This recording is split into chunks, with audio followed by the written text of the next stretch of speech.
So today we're going to take an excerpt from Professional Knowledge, and the book number is NAVMC 2614.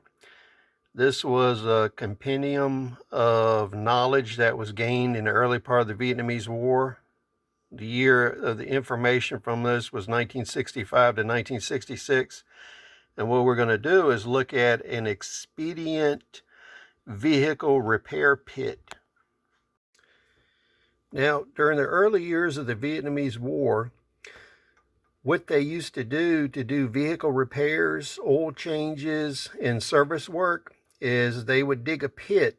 They would take steel 55-gallon drums, fill them with sand, and then put a wooden base or a concrete base over top of it. And this would give you a drive-over service pit. Now, I want to caution you here, this works really well. The only issue is you never want to use plastic barrels. You always want to use the 55-gallon steel drums. The other way you can do this is you can fill these drums with concrete if you want to do it that way. But this is an easy, maintainable outdoor service pit with which you could later build a shed roof over top. So this is a way during SHTF that you can service vehicles.